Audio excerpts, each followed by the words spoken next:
bersyukur. Oke, banyak hal yang salah, banyak hal yang keliru, banyak hal yang gak sesuai dengan perencanaan.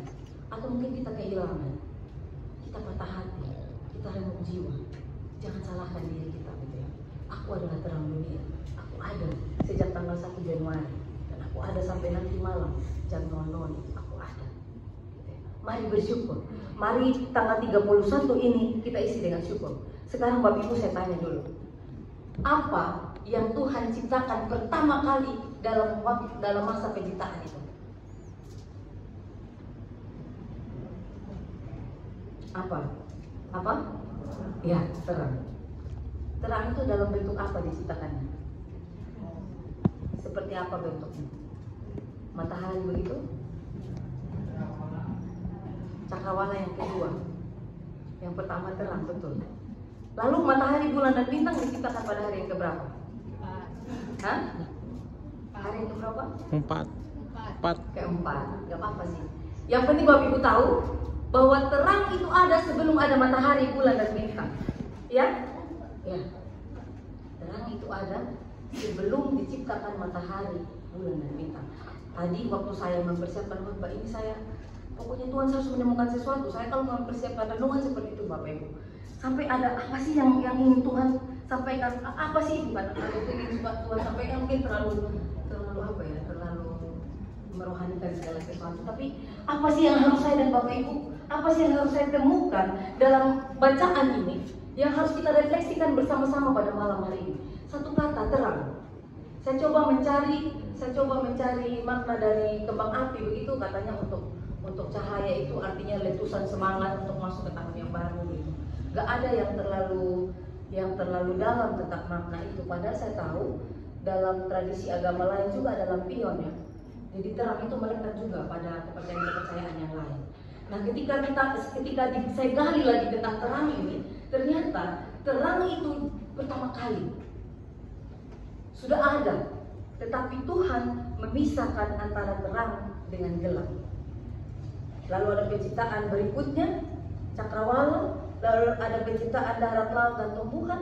Baru yang keempat, pada waktu yang keempat, baru Tuhan menciptakan matahari, bulan, dan bintang. Artinya terang itu sudah ada. Makanya Yesus mengatakan, akulah terang dunia. Maksudnya bahwa terang itu adalah Allah sendiri. Dan kalau kita baca Injil Yohanes, ini bukan Injil sinoptik, karena optiknya tidak satu dengan Matius, Markus, dan Lukas. Dan kalau dalam ilmu teologi namanya teologi dari atas.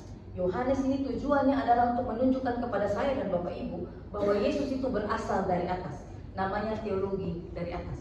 Bahwa Yesus itu adalah Mesias, bahwa Yesus itu adalah anak Allah. Makanya agak lain, agak keras. Nah, Injil Yohanes ini dia membedakan sama sekali antara hitam dan putih. Tegas sekali, kaku. Kalau untuk kita orang sekarang kaku. Yohanes juga membedakan antara atas dan bawah, antara gelap dan terang. Sehingga ketika berbicara tentang Yesus adalah terang dunia, itu sedang berkonfrontasi bahwa Yesus menolak kegelapan.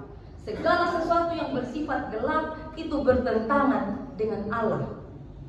Nah, kalau begitu kita yang sudah dibaptis, kita sudah menjadi bagian dari tubuh Kristus. Kalau masih ada gelap dalam diri kita, nah itu menjadi pertanyaan buat kita. Karena Injil Yohanes, melalui firman Tuhan dalam Injil Yohanes, kita diingatkan bahwa Yesus adalah terang dunia. Dan terang itu berpisah dari gelap. Dan Allah pada waktu penciptaan yang pertama kali, pekerjaannya adalah memisahkan antara terang dan gelap. Berarti resolusi saya sebagai pendeta jemaat, kami anggota majelis dan Bapak Ibu, di tahun 2025 mungkin ini bisa menjadi resolusi kita. Hari-hari kita isi dengan menyempurnakan ciptaan yang pertama itu. Setiap hari kita berusaha memisahkan antara terang dan gelap itu, karena tidak mungkin bersatu. Karena di mana ada terang, di situ gelap itu kalah. Dan di mana kalau kita merasa kita masih ada di dalam gelap, maka berarti terang itu belum ada pada kita. Nah, kenapa juga yang kedua Bapak Ibu dan yang terakhir dalam refleksi kita, terang itu juga diciptakan pertama kali sebelum menciptakan yang lain. Artinya segala sesuatu yang berkaitan dengan kehidupan baik itu tumbuhan, baik itu ikan di laut, baik itu burung di udara, atau apapun, segala sesuatu itu membutuhkan terang. Yang paling gampang kalau kita ambil tanaman, kita kasih di air, taruh di ruang tamu kita, nanti pertumbuhan tanaman itu akan mencari cahaya yang untuk berfotosintesis, untuk terus hidup. Jadi ketika Tuhan menciptakan terang itu pertama kali, itu sedang menyiapkan kehidupan. Nah, nanti pada akhirnya dalam perjalanan pelayanan Tuhan Yesus mengatakan bahwa jadilah terang, jadilah terang. Nah, saya dan Bapak Ibu kita diminta, gitu ya, untuk tidak hanya menunjukkan kebaikan yang tadi kejahatan dan kebaikan dibedakan dalam Yohanes ini, terang dan gelap itu dibedakan. Kita punya panggilan, saya dan Bapak Ibu di dunia ini tidak hanya dipanggil untuk membedakan mana yang baik, mana yang buruk, tetapi kita juga dipanggil untuk memberi kehidupan.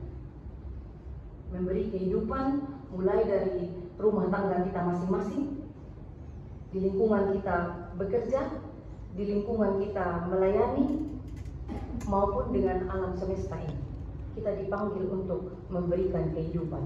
Karena Yesus adalah terang dunia, saya dan Bapak Ibu kita dipanggil juga untuk menjadi terang dunia. Apakah tahun 2025 kita menjadi sempurna, langsung sama seperti Allah? Tidak ya Bapak Ibu ya? Tidak.